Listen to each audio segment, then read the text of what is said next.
They said the dragon was healed. They said the Empire's miracle had worked, that the beast once feared across the stars now purred beside a human, docile, tamed, reborn. They said this was the beginning of a new age, one built not on fear, but on understanding. They were wrong. Because healing isn't a finish line.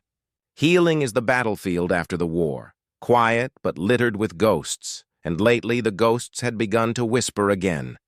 It started as a tremor. Tiny movements in the night, the dragon's vast chest rising too fast, his claws twitching in his sleep. Then came the low sounds. Not roars, not growls, but broken noises, like something old and frightened trying to wake. By the fifth night, the sensors began to malfunction. Heart rate spikes, temperature fluctuations, a deep rumble that made the glass of the containment dome shiver like nervous skin.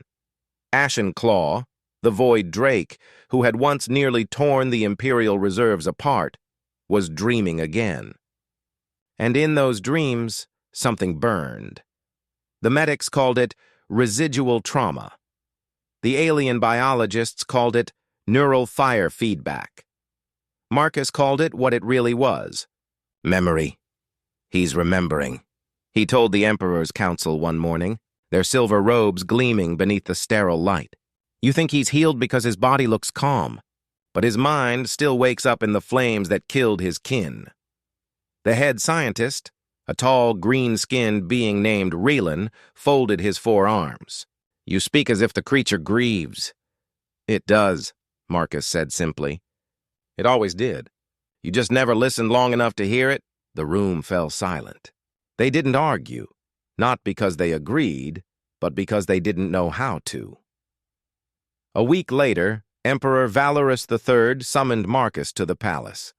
The human walked through endless marble corridors under the watch of golden-armored guards whose faces never moved.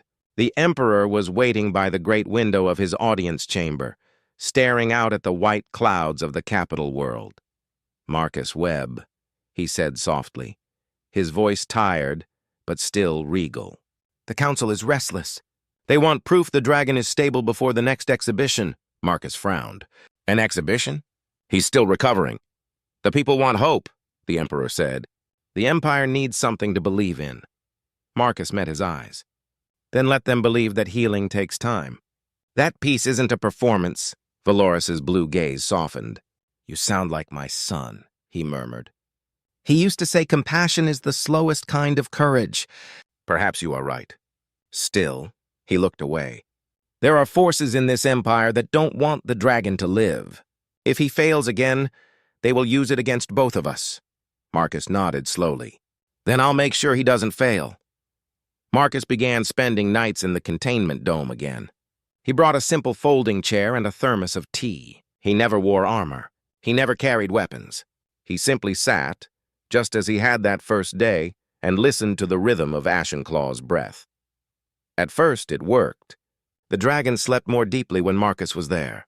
But on the seventh night, something changed. It began with a flicker. The faint blue lights around the containment dome dimmed. Then came the sound, a deep, vibrating hum, like a storm winding up inside the walls. Ashenclaw's eyes shot open, twin stars burning too bright. The dragon rose in one violent motion.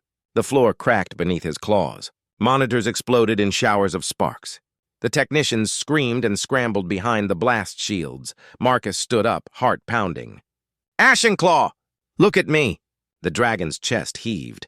Smoke poured from his nostrils. His voice came out like thunder shaped into words. Fire! Fire! They burn! Marcus stepped forward. No one's burning you, he said calmly. You're dreaming. You're safe. Look at me! The drake lashed his tail. Metal screamed. Alarms wailed. Containment fields flared bright blue. One of the alien scientists grabbed for a tranquilizer gun, but Marcus raised his hand sharply. Don't! He shouted. You'll make it worse. He moved closer, every step deliberate. You're remembering the flare, he said, voice low but firm. The ship, the fire, your kin. But that's not now. That's not here. You're not there anymore. The dragon's eyes locked onto him. Blue-white flames flickered deep in its throat. Marcus didn't move. "You're here," he whispered. "With me." The air went still. Then slowly, painfully slowly, the dragon's chest began to ease. His head lowered, smoke drifting in lazy spirals. The hum of the field steadied. Ashenclaw let out a single sound. It wasn't a roar. It wasn't a word. It was a sigh. A sound that said, "I remember. But I'm still here." Marcus smiled faintly. "That's it," he said softly. "You did it." The next morning, the story spread faster than light.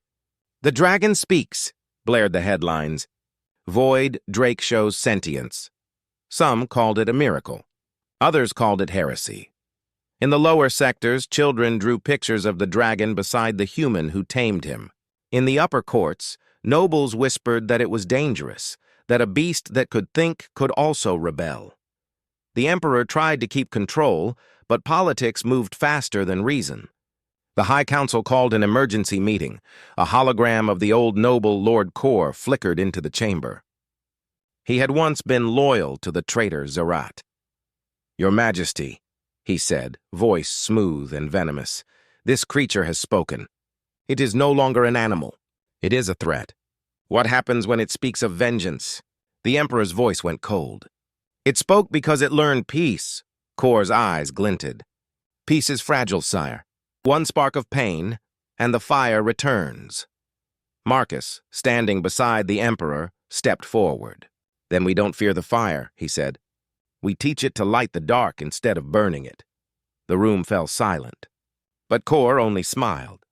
"We'll see, human. We'll see." That night, the sabotage began. Deep in the maintenance levels of the Imperial Zoological Complex, a single worker, eyes blank, movements mechanical, placed a small vial into the nutrient dispenser, feeding Ashenclaw's chamber. He didn't know why he was doing it. He didn't even remember afterward. When morning came, Ashenclaw was restless again. His movements sharp, unnatural. His breathing quickened. The monitors flickered with chaotic readings. Marcus arrived to find chaos in motion. "Shut down the feed!" he barked. But the damage was already done. The chemical was something new, subtle, not a rage inducer, not like before. It worked in silence, stimulating the old neural scars from his trauma. It replayed the pain, echoing the sounds and sensations of that burning ship. Ashenclaw was trapped in his memory. Eyes wild, body trembling, growling in words that weren't quite words. Marcus stepped through the containment gate. Zixthira screamed after him. "Marcus, no!" He ignored her. The air inside the dome was thick with heat and ozone. The dragon's massive head swung toward him, and for the first time in months, Marcus saw pure terror inside those eyes. "It's me," he said softly. "You know me." The dragon's breathing came ragged fast. "They burn. They burn again. They can't," Marcus said. "They're gone. The fire's gone. But you're still here." The dragon shuddered. For a moment he seemed to shrink inward, folding under invisible weight. Then he whispered something so faint that only Marcus heard. "It never ends." Marcus stepped closer until his hand hovered inches from the great-scaled muzzle. "That's what I used to think too," he said. "When I lost them. When every day felt like smoke in my lungs. But one morning the air was clear again. You just have to breathe long enough to notice it." The dragon's pupils dilated. The trembling slowed. "I'm here," Marcus whispered. "And I'm not leaving." For the second time in his life, the dragon chose not to kill. Hours later, when the medics arrived, the crisis had passed. The lab was scorched but intact. Marcus sat cross-legged beside the massive head of Ashenclaw, who now lay quietly on the floor, breathing slow and deep. "Someone did this to him," Marcus said without looking up. "Someone who wants to undo everything we've built." The Emperor arrived soon after, robe edges trailing the smell of ozone. "You think it was political?" "I think it was fear," Marcus replied. "Fear dressed as control." The Emperor's gaze softened. "Fear makes fools of us all," Ashenclaw stirred then. The great eye opened, bright, ancient, aware. And for the first time, words came that no translator helped form. They want me to burn again, the dragon said, his voice deep as mountains. Marcus nodded slowly. Then let's show them fire that doesn't destroy, only warms. The Emperor's eyes widened. He understands metaphor, Marcus smiled faintly. He understands pain. The following dawn, the Empire woke to a new world. Every broadcast carried the same image, the human sitting beside a dragon that spoke in words the galaxy had never heard. Some called it proof of soul. Some called it an abomination. But the people, the ordinary ones, the ones who worked, who grieved, who tried, they saw something else, hope. For the first time, the Empire began to question what it meant to be alive. And far away, in a dark room beneath the Imperial city, Lord Kor watched the footage replay again and again. The dragon's voice echoed through the speakers. They want me to burn. Kor smiled thinly.